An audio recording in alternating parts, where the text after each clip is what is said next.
this month of August, I'm having seven closings this month, which is just phenomenal, Chris. Just incredible. That's phenomenal. But it's been a blessing working with agents on the other side that have been responsive, have had great communication, and yeah, man, I think this is the sign of things to come, because we've been sitting here doing these real estate podcasts talking about we feel the market's going to turn. We feel the market's going to turn. And I was talking to somebody like, what do you think it is? And I've thought about this. You and I have both been in real estate for over 20 years. Correct. Sometimes it's just luck. Mm-hmm. And sometimes it's just timing. I won't spill the beans on everything, but we've been working extremely hard in the background, leveraging things, technology, AI, to make sure that we are in front of people, not only our past clients, not only our referral partners, but straight to consumer. We have some stuff that you're going to be extremely happy with going forward. All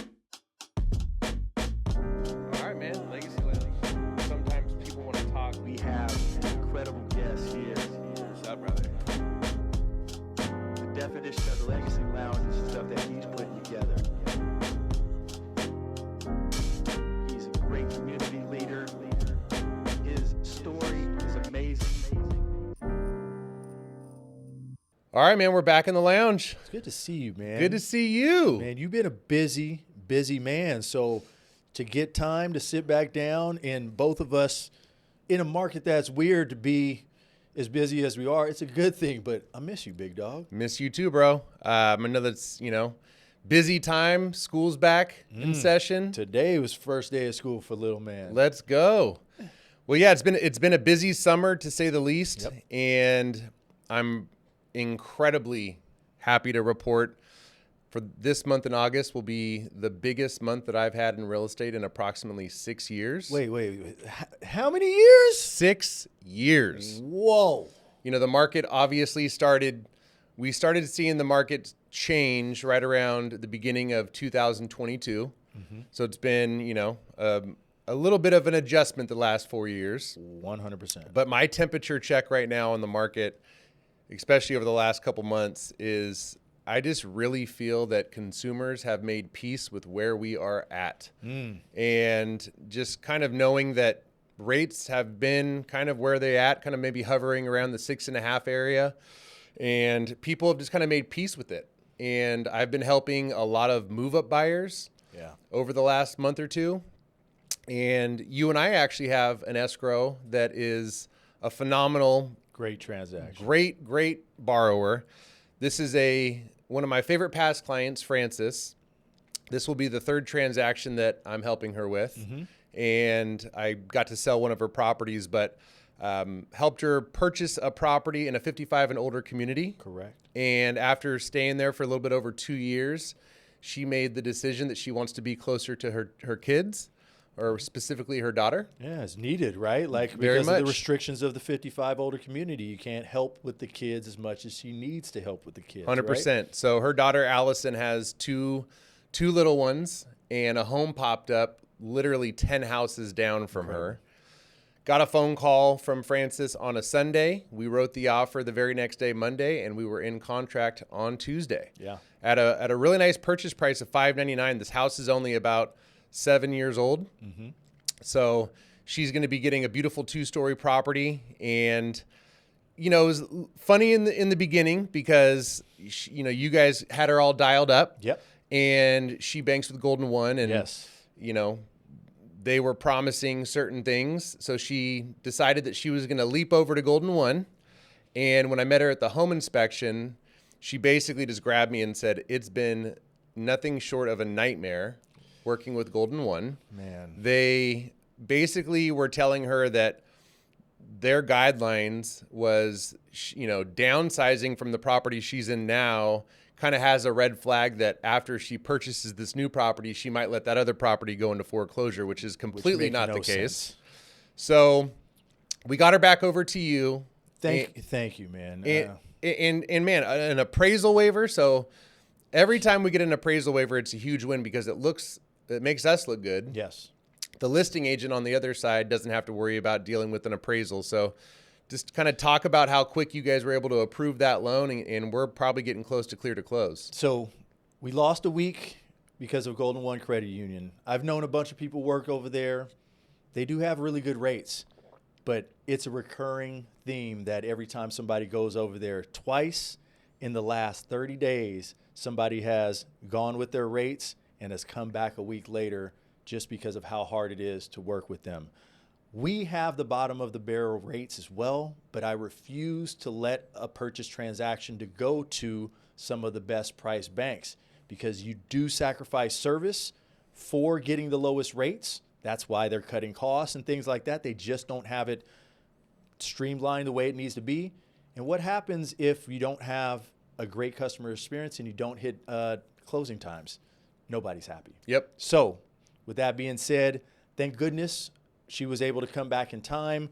I lost a week, but with the appraisal waiver, approval happening so fast, all we were waiting on this week is for her to pick the insurance, and I needed 2 more things from title that's needed. So I anticipate us getting our clear to close today, and we're not set to close until what, the 27th, something like that? We're going to be way early, and I lost a week. So that's where the difference between institutions are. And if you want to go with the low and slow places, I have those too. I just don't suggest that for anybody out there. Yeah, and I see it time and time again.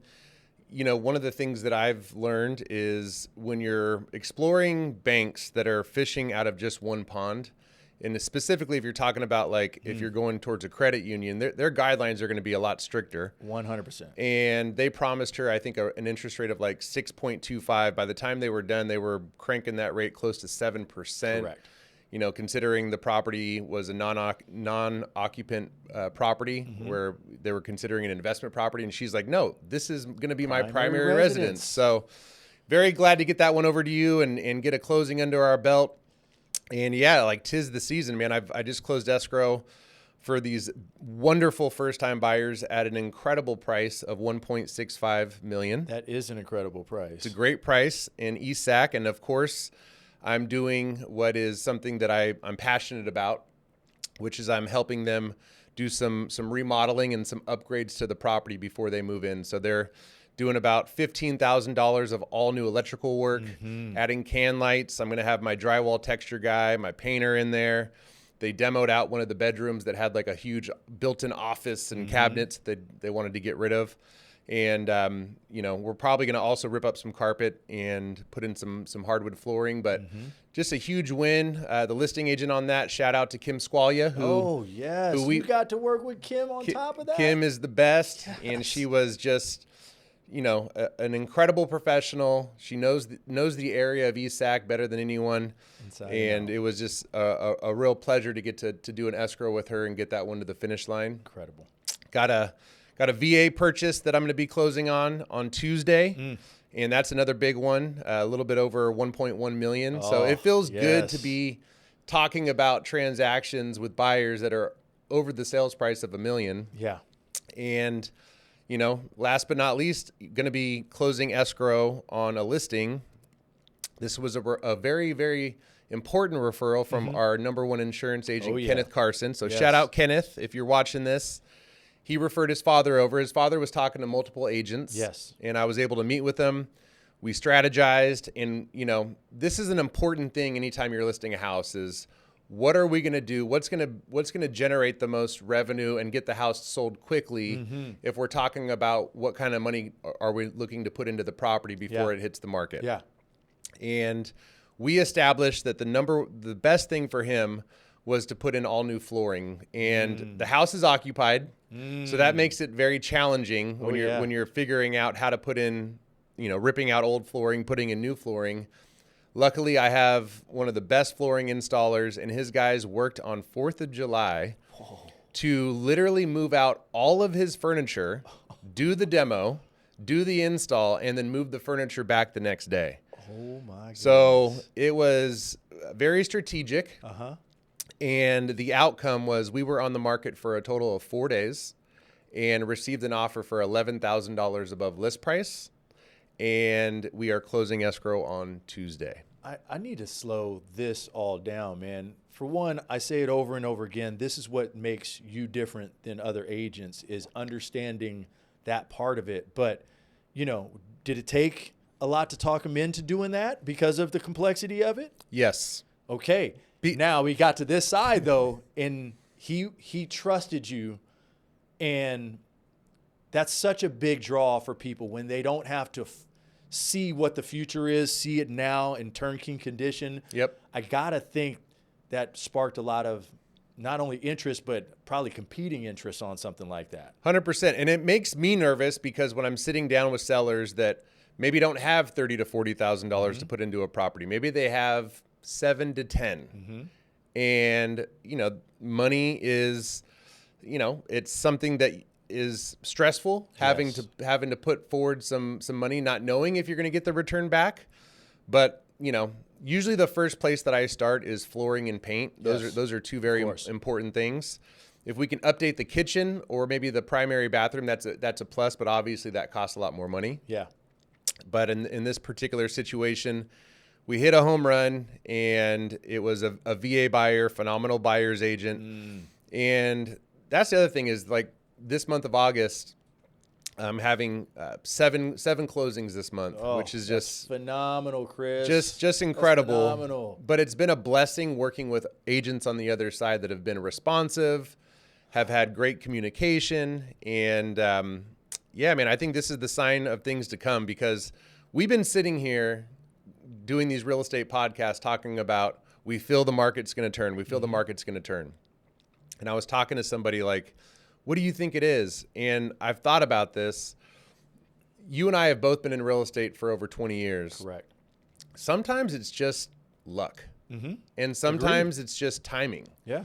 You know, I don't think that I can point to a specific thing other than when you have a lot of time in the industry and you make relationships and contacts, the phone will ring at some point. Yes. And I think that's what's happening right now. You know, I got 5 upcoming listings that I'm extremely excited about. I'm so much more excited to even hear that part of it. Closing 7, borderline 8, because you have one that just might push into next month. So we're talking about basically 8 closings within a 35, 40-day period of time. But the fact that that's also coming with 5 new listings coming up right afterwards, so you don't have this up and down, that, again, kudos to you, man. That's big. Yeah, and kudos to longtime past clients that I've had the privilege of staying in contact with over the years. It's been a huge blessing. You know, more than any time in my career, transactions are hard to come by right now. They're hard to come by, and a lot are difficult. I know you've had some pretty good ones recently, but we've been having to battle a lot. We've been getting to the finish line. Oh, yeah. But everything's a battle right now. Everything's a battle. This listing that I'm extremely excited about, this is like the clients that you just pray to have. This was a past client referral. This is a client of mine that I've probably done 5 or 6 transactions for over the years. She refers her daughter to me, and they're getting ready to retire and move to Nevada. So the house that they had bought that they lived in for about 5 years is also in ESAC. It's off of 38th and Folsom. And they turned it into a rental. So it's been a rental for like the last 7-8 years. And they want to sell that property. And then after they're done with that one, they're going to sell their primary in River Park and then make their move to Nevada. Yeah. But this property in East Sac, it's the main house. It's a beautiful, beautiful brick Tudor home on one of the nicest streets in East Sacramento. 3-bedroom, 2-bathroom, 2,300 square feet, 2-story. And we're doing approximately $120,000 remodel on it right now. So brand new kitchen, all new flooring, all new custom cabinets, counters, the whole 9. The downstairs bathroom is going to be fully remodeled. And then we're doing a huge remodel of the upstairs primary bathroom. Wow. But what makes this property unique is it has a detached ADU in the backyard. Perfect. That has a full bathroom in it. So technically a 4-bedroom if you count the ADU. Yeah. So four bedrooms, 3 bathrooms. And it's got a huge, gorgeous pool that's been recently resurfaced with a detached alley access 2-car garage. Oh my goodness. So when we met, it was like, what would the price be if we listed this as is? Uh-huh. And that price would probably be hovering over $1 million. Okay. With this remodel that we're doing, we're probably going to hit the market around 1.35. So this is what makes me super excited, is when people hire me to bring my crews in. Yeah. We're going to do this full remodel in about 30 days. So we're already halfway into it. Perfect. And then we'll be hitting the market right around September 10th, and I can't wait to share this listing with the rest of the world. Fantastic. Hey, that's a good time to list too, right? When people get back to school, we're kind of past the vacation. And turnkey in ESAC, come on now. And in that marketplace, some of these premier locations like ESAC and Land Park and Wilhagen, Sierra Oaks, in these really high price points, we're seeing properties move quickly. They are moving quickly. So different. Yeah, that's refreshing to see. And even on getting back to, the blue collar first time home buyer price points, those are still experiencing a lot of activity. Yeah. Yeah. You're right on all that.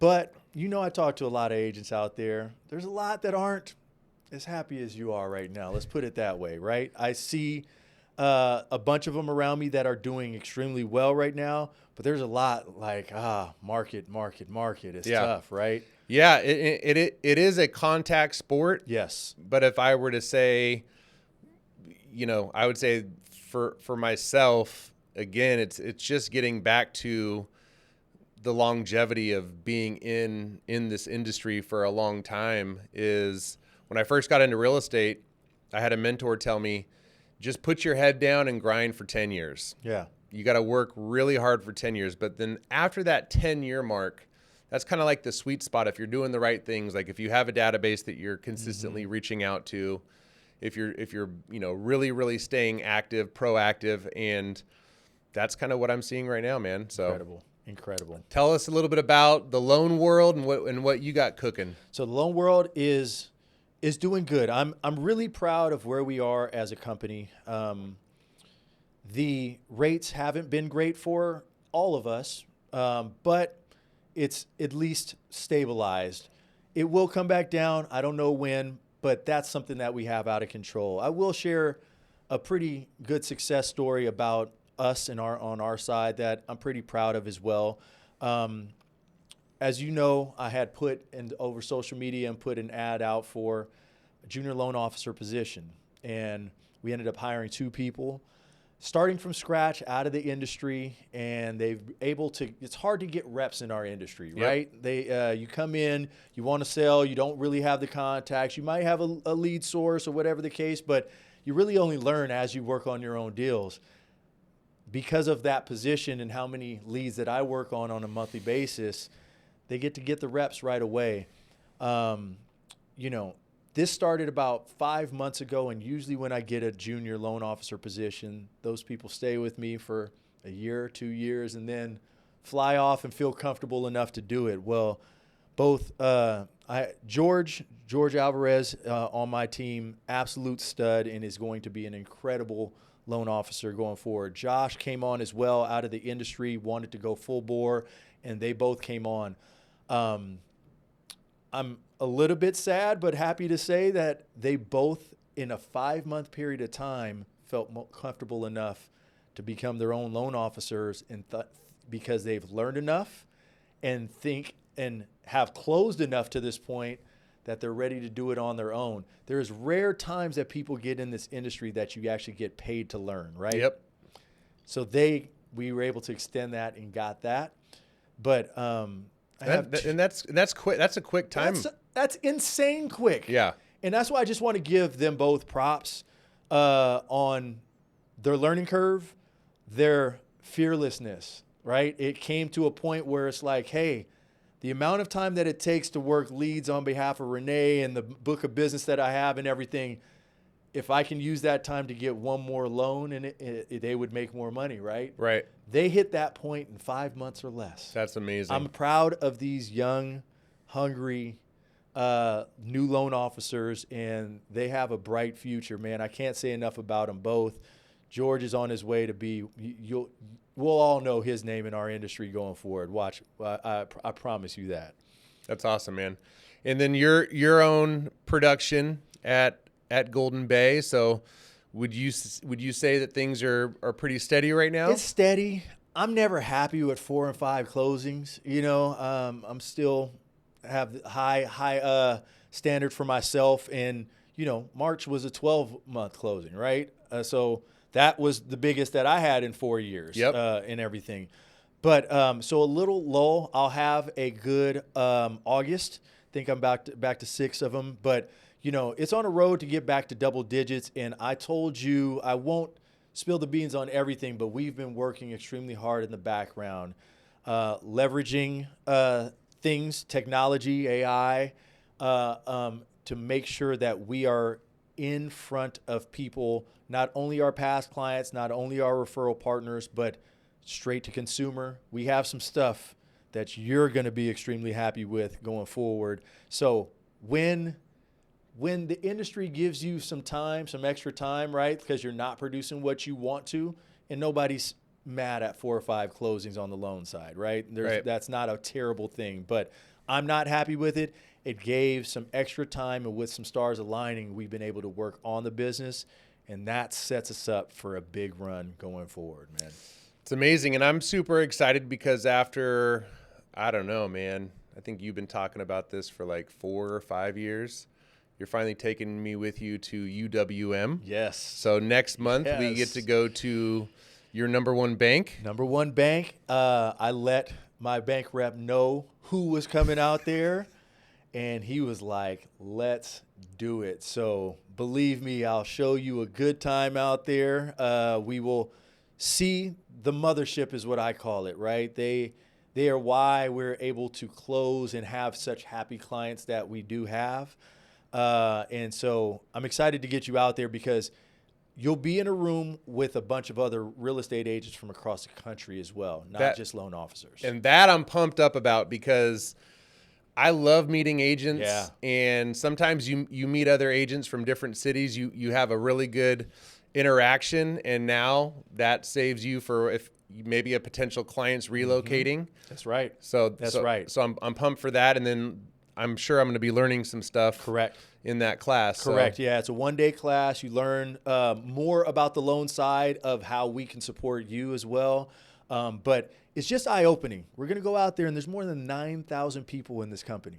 This thing is bigger campus than Google campus. It's insane. That's incredible, insane. Man. And so it just paradigm shift is what you're going to be ready for. So I'm excited for that. It's fun and great for business. Perfect. Can't wait. So we got baseball right now. Mm-hmm. We'll bypass baseball because both of our teams are pretty much tanked. We got Nate here. I haven't seen Nate in a long time. Shout out to Nate. Mm-hmm. So we love doing this because we did this last year, and I always enjoy when I get to make fun of Rene. Oh, it's one of my favorite things. Doesn't happen often, so he enjoys it. We might have to bring this clip back, but when Rene predicted how many wins the Raiders were going to have last year, mm-hmm. I'm pretty sure he threw out the number 8. I'm almost positive he threw out 8, and I think I said 8 and 7. Yeah. I think I said, how many wins did the Raiders have last year? Like 4? I forgot. 3. I forgot. But here's the thing, it's funny. But what was the over/under from the pros on what they're gonna do? 7.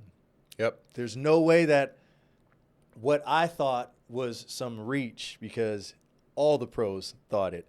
Now, who would have known we had a trash can throwing the ball? You know what I'm saying? So nobody knew it was gonna happen like that. So you've learned your lesson. Yeah, we're going 9 this year. Now you're going to be a little bit more realistic. What is the count? Because we know it's not 9. How many wins are the Raiders going to have this year with your goofy new quarterback, Mendoza? Well, listen, I love my new quarterback, Mendoza, but you got the baddest white guy quarterback ever, man. Kirk Cousins, man. He's been stealing paychecks for a long time, man. Is Kirk's not going to be the starter, though. Yeah, he's going to be the starter, man. He is. Oh, man, listen, the Golden Goose, we going to give him some time. Yeah. We're going to bring him in later on in the year. And Kurt, is such he thinks so much of himself that he's gonna come try to do something.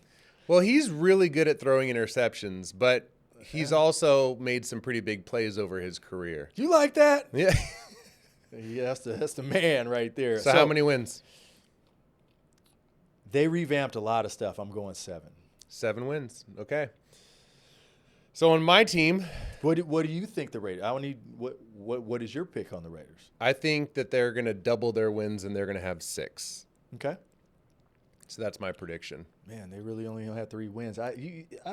Listen. I'm a shooter, man. You can't think about the last shot, man. I didn't already forgot about that. It was really that many wins. They had 3 wins, which is your favorite number. Hey, Trey. Hey, listen. If you weren't gonna do anything, go to the bottom. We finally got our quarterback, baby. It was a successful year. It was. It was. And you got Max back. Yes, I know. A pissed off Max too. My team, this is where I just kind of hold my breath because roster-wise we're stacked. Mm-hmm. And even though everyone says that we failed on the draft, and of course, I think our first pick was it Romello. He's already injured, which is amazing. The injuries Substation. The injuries are stacking. But what I'm extremely happy about is we got Debo back, and he's in the best shape of his entire career. You don't want Ayuk back? Nope. Nope. Don't want Brandon. Dude. And we got, in addition to Debo, we signed Mike Evans, so he's a little up in age, but it's Mike Evans. Listen, big boy, you can throw it up to him until he's 50, man. Yeah. So I'm not mad at that. And I think the sneakiest pick that we got I'm gonna have the most attention on this guy is the running back that we drafted out of Indiana. So your boy Mendoza's I like that. former teammate because he's crazy fast. So between him and McCaffrey, that duo, I'm predicting. What did they win last year? The Niners won 12 games last year? That's surprising. I don't even remember if we made the. Oh, we did. We limped into the playoffs and beat the Eagles. But that was the only team we beat. Yeah, I'm cool with that too. Yeah, it was an overachiever year. Maybe up for 2 backers back too. Yeah, it was an overachiever year. That was good. Fred back. Yeah. I'm going to just go out and say that we're going to have 13 wins this year. Ooh, 13 is a big number. That's So is there 17 games in the season? So 13-4? That's what I'm saying. I still think right now the toughest team to beat in the NFL is going to be the Seahawks. I think that they've retained a lot. What do you think about LA this year? That's scary too. Yeah, that's very scary. Just an honest question. I'm not saying that's not a loaded question. I mean, they have the 2 with Aaron Donald coming back. Is he really coming back? I know he was out there. I'm 95% sure he's coming back. Oh my God! So to have Donald and Myles Garrett on the defensive line, that's basically the scariest defensive line in the NFL. Do you think they'll beat the Seahawks either game that they play them? Yes, 100%. So they'll go 1-1 there. You think they're splitting with the Rams as well? Is that what you mean the Niners? Niners. Yeah, That's why I'm asking. That's why I'm trying to calculate in my head here. I think a split would be somewhat realistic. Again, for the Niners, it's the same thing every year, which is injuries. So we're just gonna if we can somehow stay healthy, we got Warner back, which is huge. We got Greenlaw back, so that combo right there is deadly. If Bosa can stay healthy, and some of our draft picks, I think it'll be fairly scary. So we'll just have to wait and see. I believe so. Were they third in the division last year? So they actually have a favorable out of the schedule because your schedule, the toughest is when you come in your conference. So that makes a difference. We tied with the Rams, but they won the tiebreaker. But they won the tiebreaker. But if that puts you into the 3 seed, you actually play lower out. Our schedule this year is very easy. Well, it's not as easy as last year's. Last year was the easiest. Yeah, last year Well, was we're the also easiest. healthy this year too, so it's like I kind of agree with you. Like we'll probably be on the same 12, 13. I was thinking 12 in my head again, just because in conference, I mean, you got your 4 is tough because 2 out of the other 3 are real good teams, but you will have a soft outside of it. So once you beat up on some of the ones that you're supposed to beat up on, the football allows that snowball. So I'm gonna keep it at 12 just because of how good Seattle and LA is, and it wouldn't surprise me if one of those 2 you lose both of them. That's why I'm saying it. That's my justification. Well, we have the best backup quarterback in the NFL, so there's that. Who's your backup? Mac Jones. I forgot about Mac. Mighty State. Me too. Oh man. Well, brother, I cannot wait to just keep this momentum going up. Let's go, man. This has been a fun last couple months, and it's just the start of things. So everybody out there, this is going to be a powerful fall. It's going to be a lot going on in our industry and outside.